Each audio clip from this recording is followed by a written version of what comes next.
Penunggu sidang jamaah maghrib yang dimuliakan Allah Subhanahu wa taala.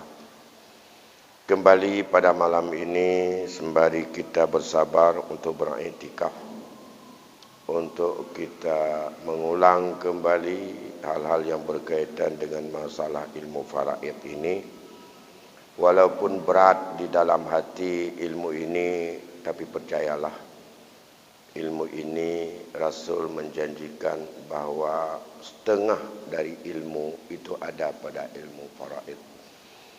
Oleh kerana demikian, walaupun berat, tapi itulah resiko. Andai kata kita ingin untuk membersihkan, kadang-kadang dengan bersih kita tulus melaksanakan anjuran Allah dalam berbagai persoalan, terutama menyangkut dengan masalah harta warisan.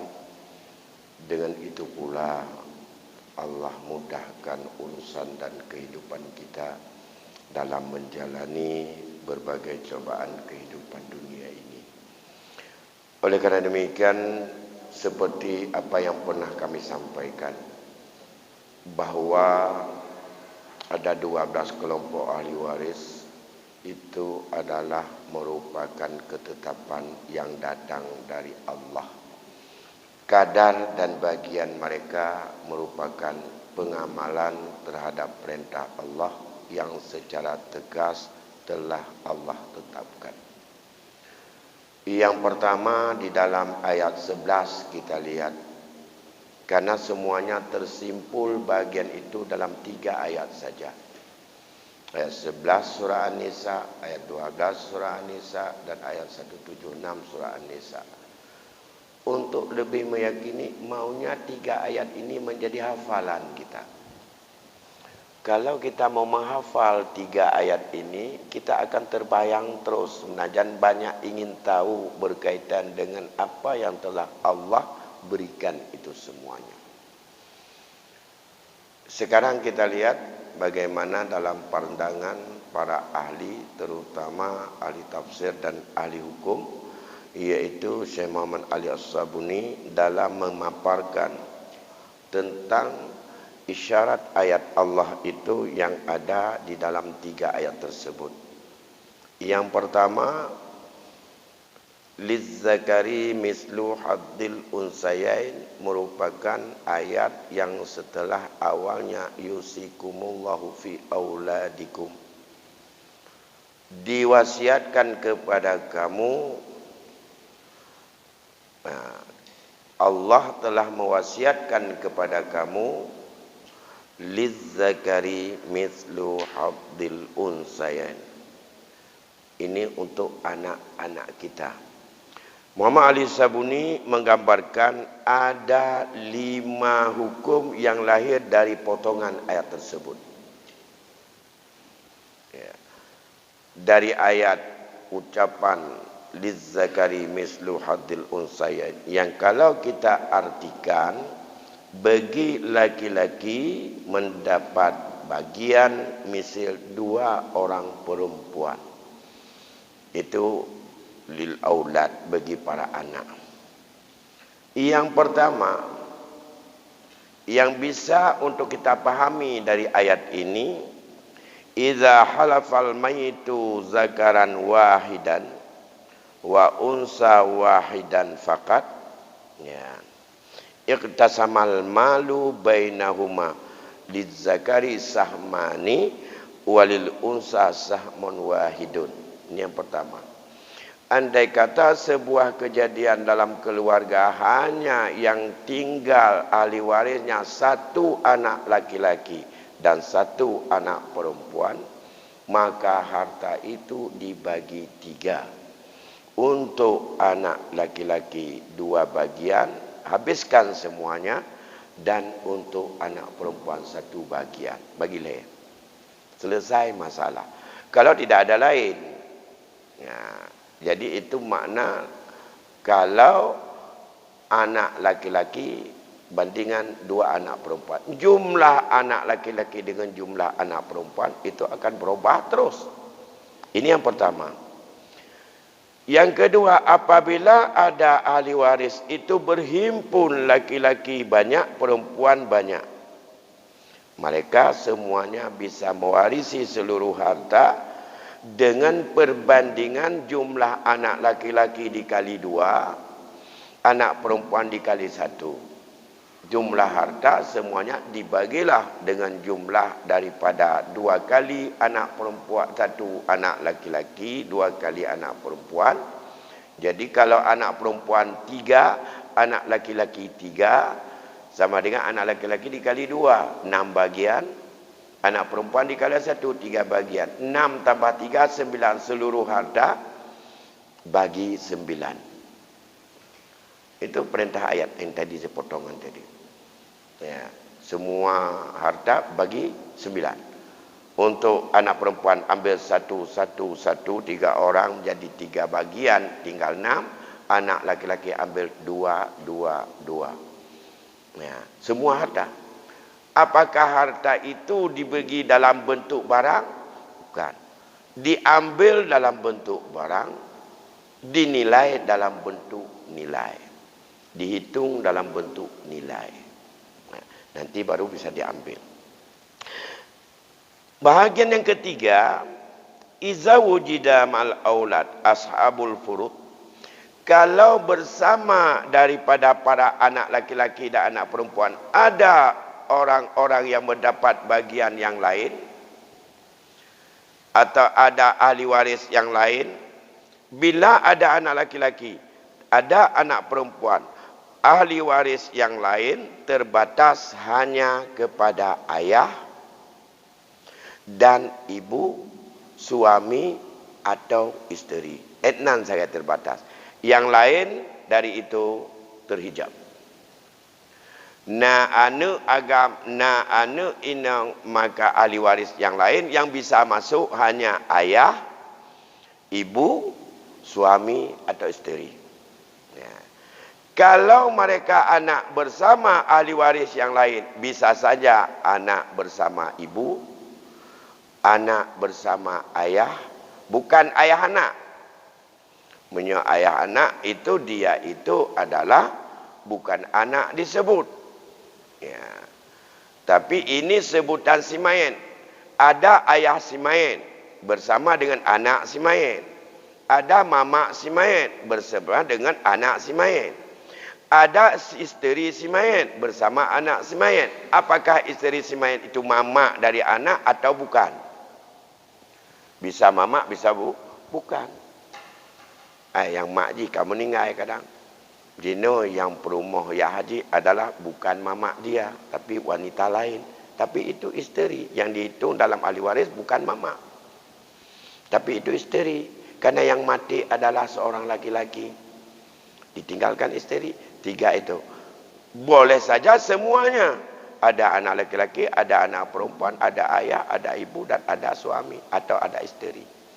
Maka caranya adalah setelah diambil oleh orang yang mendapat bagian yang lain. Mama berapa jatah, ayah berapa jatah, isteri berapa jatah. Sisanya adalah untuk mereka semuanya. Yang perbandingan juga rumusnya adalah laki-laki 2 banding perempuan. Taruhlah ada wang dinilai 6 miliar. Hitung-hitung ada kekayaan si mayat 6 miliar. 6 miliar itu berarti untuk ibu 1/6 1 miliar.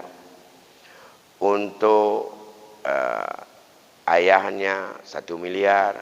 Tidak ada suami, tidak ada isteri yang meninggal itu. Yang ada anak laki-laki, anak perempuan. Berarti 4 miliar bagi berapa anak itu? Kalau anak 2 laki-laki 1 perempuan sama dengan bagi 5. 4 miliar bagi 5 untuk mereka. Laki-laki ambil 2-2, perempuan ambil 2-2. Itu perintah ayat.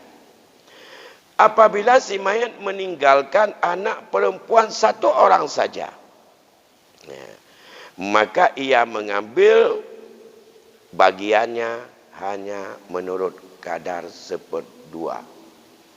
Tidak ada anak laki-laki. Kalau ditinggalkan anak laki-laki saja 1, semua harta bila tidak ada ayah, tidak ada ibu, tidak ada suami atau isteri, semua harta tak perlu dihitung milik anak laki-laki. Apakah dia wali atau bukan, tidak bicara wali. Anak agam orang mati pandai wali. Wali ayah, kakek, abang, adik. Ya. Dia menyukai anak agam. Dia tanya, dia hak wali na. Hana. Yang na hak anak agam. Mengapa? Di mana dipahami yang demikian? Di saat Allah mengatakan laki-laki mendapat 2 banding perempuan, menunjukkan bahawa kalau ada anak perempuan 1, ambil setengah. Kalau anak perempuan 2, ambil 2/3. Kalau tidak anak perempuan, maka milik anak laki-laki semua. Ya. Karena tadi dia itu berbagi karena namanya itu hak mereka ditarik oleh anak laki-laki. Jadi didapatkan oleh dia. Yang kelima, ya, bagaimana dengan hukum cucu laki-laki dari anak laki-laki? Sedangkan dalam ayat tadi, lizzakari mislu hadil unsayain. Itu khusus bagi aulad. Ya. Wa haula'i yaqumu maqamal aulad iza adamu. Mereka para cucu dari keturunan laki-laki adalah mereka berdiri pada tempat kedudukan anak iza adamu, apabila saat itu tidak ada anak. Ini jadi cacat. Menurut Islam, menurut hukum kita, bahawa anak dari anak laki-laki, cucu baik agam maupun inang bak anak agam, mereka ada pada kedudukan anak bila tidak ada anak. Yang demikian itu adalah terus ke bawah sama, ini ijma' para sahabat dan ijma' para ulama, tidak ada khilaf. Cucu kedudukan ji menyohana anak, maka cucu pada kedudukan anak hanya garis laki-laki. Ini ijma'. Punya ijma' apa mana? Hana khilaf. Hana yang berbeda pendapat. Karena dalam ayat hana disebutkan cucu.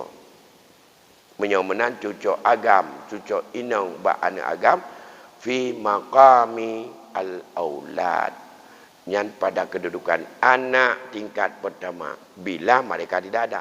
Kalau mereka ada, nah inilah, kalau masih ada anak, maka mereka itu adalah merupakan ranking kedua, maka dia mundur, terhijab oleh anak, terhalang oleh anak, karena kedudukan mereka punya anak-anak. Satu.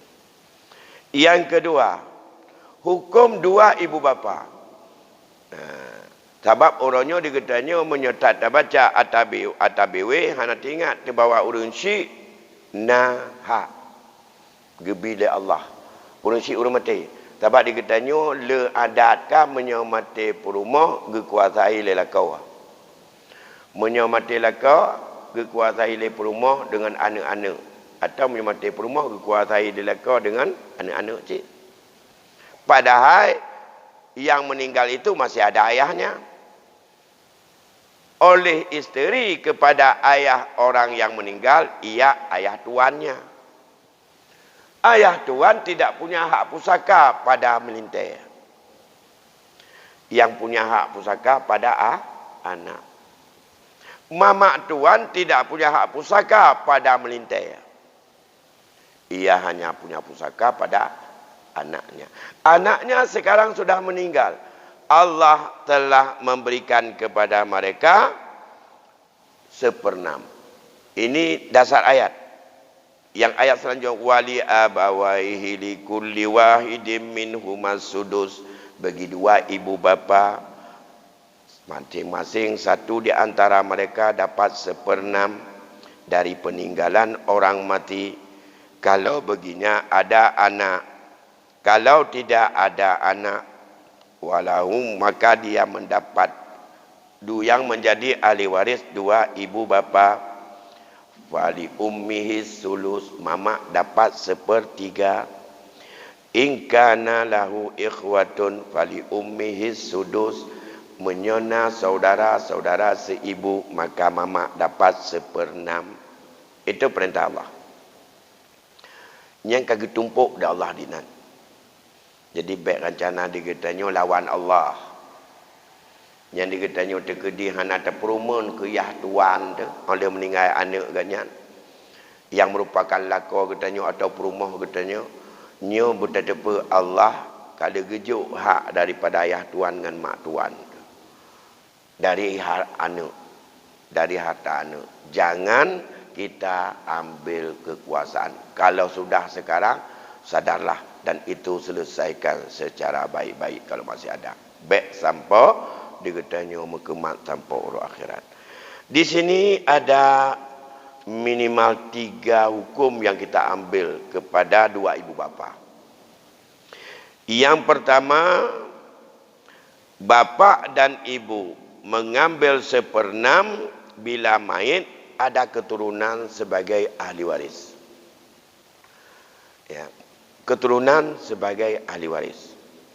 Kalau keturunan yang bukan ahli waris, yang bukan tingkat zawil furud dan asabah, maka mamak belum tentu ambil 1/6, bisa 1/3. Ya, in kana lahu walad. So yang walad, hanaruh cucu inong ba anu inong.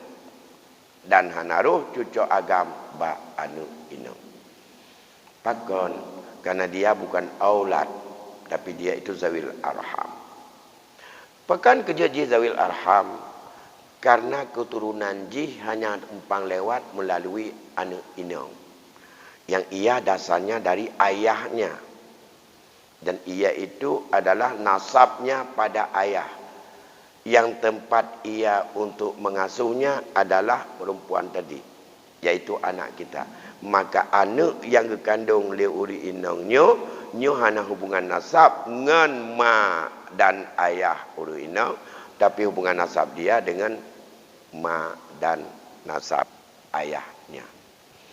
Yang kejut anak berjung hana nasab. Ya, sebab mana le anak Mekah hubungan dengan mak tagai yang nak. Menyongan mak tagai zawil arham untuk yang mak dan zawil furud beberapa yang Allah tetapkan. Nah, satu, bapa dan ibu orang mati, nyo yang biasa ditanya meninggal perumah, ayah dan mak perumah, mak tuan dan yah tuan getanyo, ia adalah mendapat pusaka dari yang meninggal dunia tersebut 1/6 bila yang meninggal punya anak. Satu, kalau si mayit meninggalkan ayah dan ibu dan bersama si mayit tidak ada daripada anak-anaknya, maka mama mendapatkan 1/3 harta. Illam yakullahu walud fali ummihi sulus. Jelas. Yang Allah juga. Ayat Allah. Si mayat meninggal dunia. Hana keturunan yang nasab. Baik dari anak maupun cucu anak agam. Maka hak dari seibu 1/3. Hak bapa tidak disebutkan. Tapi ahli waris ibu dan bapa berdua. Ya, ini yang kedua. Dipahami bahawa hak ibu 1/3 dan Allah tidak menyebut hak bapa. Fadalla ala annal baqi nasibuhu. Menunjukkan bahawa sisa setelah 1/3 ke mama, 2/3 lagi untuk ayah. Ya. Kemudian, iza wujida mal abawai ukhwah, bila bersama daripada 2 ibu bapa ada saudara-saudara, anak dari ayah, anak dari mak si mayit, atau anak dari ayah dan mak si mayit. Kalau saudara yang ditinggalkan sabohyah dengan si mayit disebut saudara sebapa. Kalau yang ditinggalkan adalah anak itu adalah seibu sebapa disebut saudara kandung.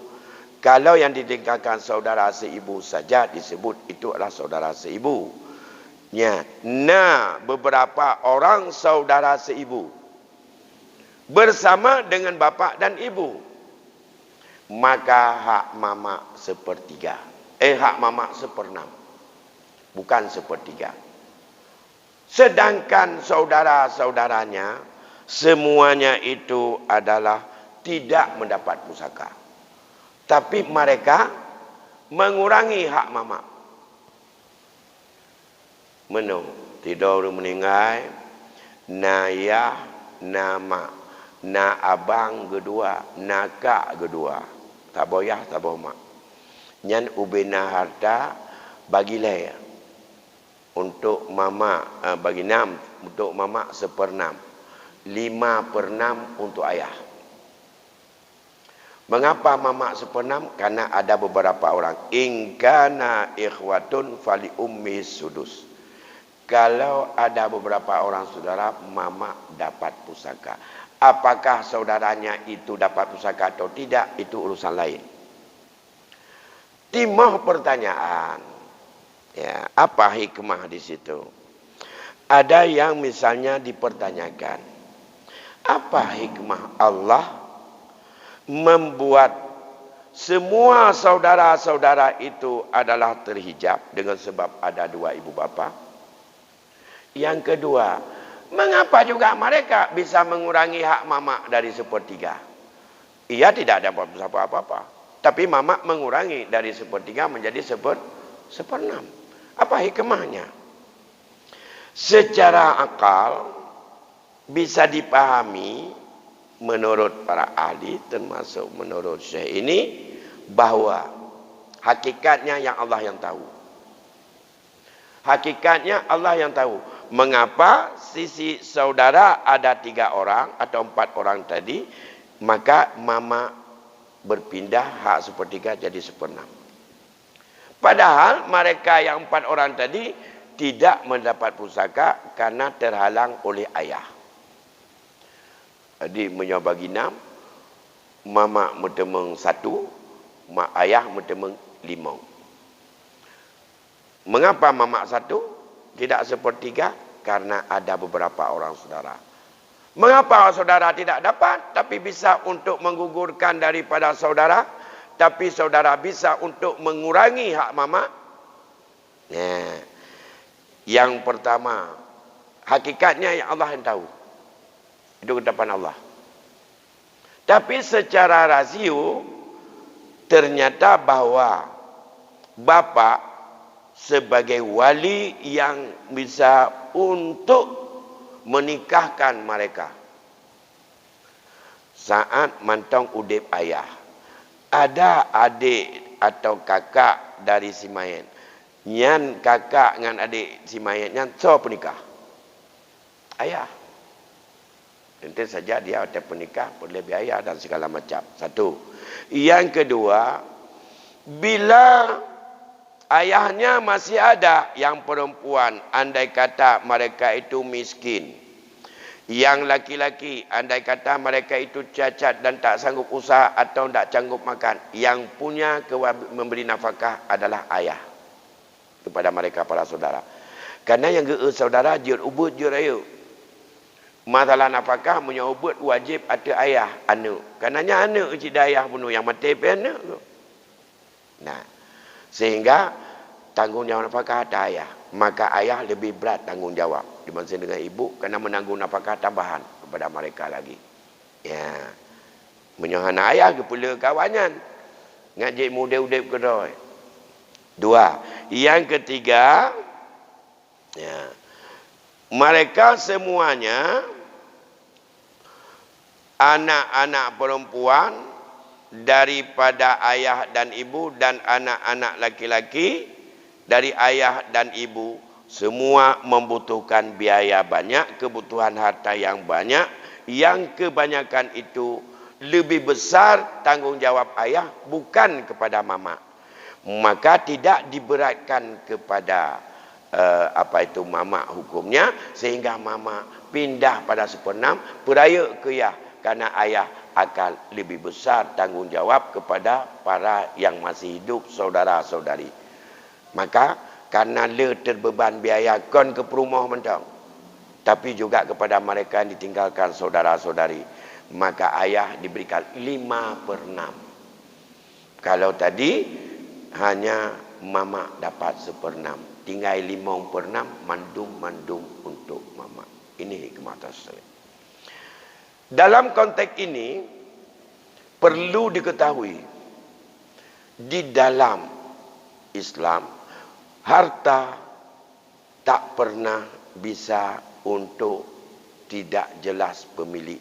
Dan satu harta, andai kata pilih 2 orang, itu syirkah namanya. Tapi yang masing-masing diberikan untuk hak memiliki. Harta pengalihan juga hak memiliki secara personal. Yang mana yang tinggal masih hidup di dunia, mereka punya jatah masing-masing, mandiri, tidak pernah ada keterkaitan dengan orang mati dan hak dia untuk mengelola secara penuh. Berbeda di dalam hukum perdata. Dalam hukum perdata, semua harta tidak pernah dikenal ini harta siapa. Semua harta dalam sebuah keluarga, rumah, motor, puyangna yang tahu dep biasa, itu adalah harta keluarga tersebut. Siapa keluarga? Ayah atau ibu, suami atau isteri. Kalau itu harta ayah dan ibu. Sekarang mati ibu. Semua harta itu milik kekuasaan adalah ibu untuk dialih. Itu lucunya. Maunya kalau harta itu milik keluarga, minta satu kan pindah kepada yang tinggal. Kepada bukan begitu. Orangnya na rumah, na motor, na lumpur, yang geblo sama-sama. Bahkan na yang harta warisan. Meninggal kenyan. Begitu meninggal ayahnya ataupun suami, semua harta itu dianggap milik suami. Bagi kembali untuk ahli waris. Bukan balik kepada isteri. Tidak pernah dikenal ada harta seharkat. Tidak pernah dikenal ada harta bawaan. Suami ada harta bawaan, pusaka dari orang tua. Yang meninggal isteri, semua harta ditaklukkan itu harta orang mati, sekarang bagi kepada suami dan anak-anak. Nah, itu dalam hukum perdata. Ya, itu beda dengan hukum kita, hukum Islam. Jadi, kalau dilihat dari satu sisi, hukum perdata itu, yang hukum manusia, yang sumbernya adalah logika.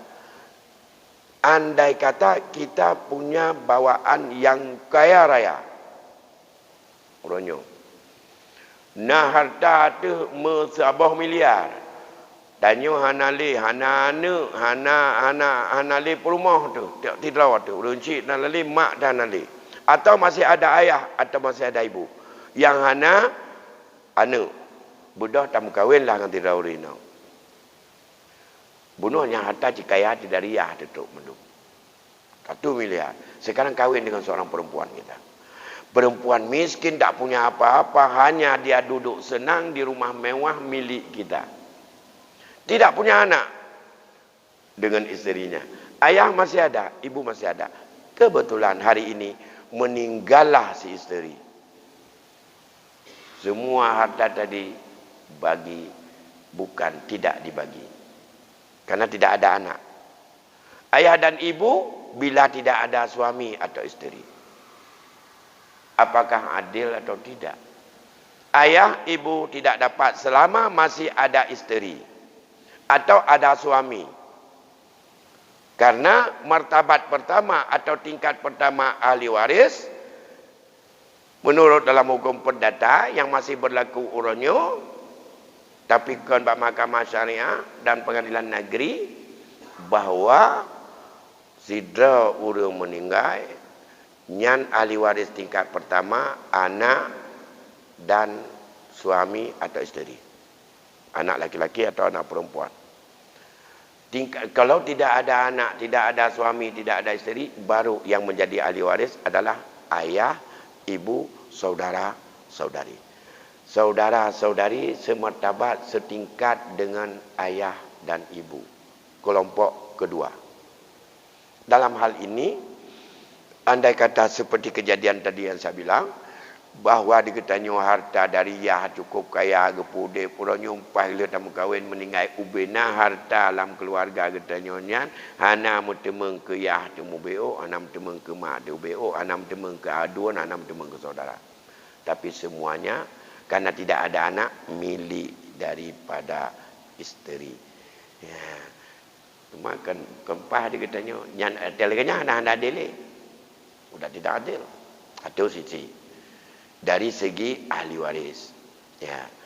Bapak Ibu yang berbahagia, jadi ini dua dulu, nanti akan kita lihat lagi menyangkut dengan hukum suami dan isteri yang ada di dalam ayat dan hukum saudara dan saudari di dalam ayat, sehingga nanti akan saya simpulkan bahwa 12 kelompok itu semuanya perintah ayat. 12 kelompok saya ulang, selalu saya ulang-ulang. Anak perempuan, cucu perempuan, ayah, ibu, nenek, kakek, saudari kandung, saudari sebapa, saudari seibu, saudara seibu, suami, isteri. Tok 12 tu. Yang bermanfaat. Yang orangnya gebijatah. Dan sudah ada hak yang telah ditentukan. Itu yang menentukan ayat dan hadis. Baik, barangkali ada pertanyaan. Masih ada waktu lebih kurang kita 10 minit tu atau 9 menit lagi.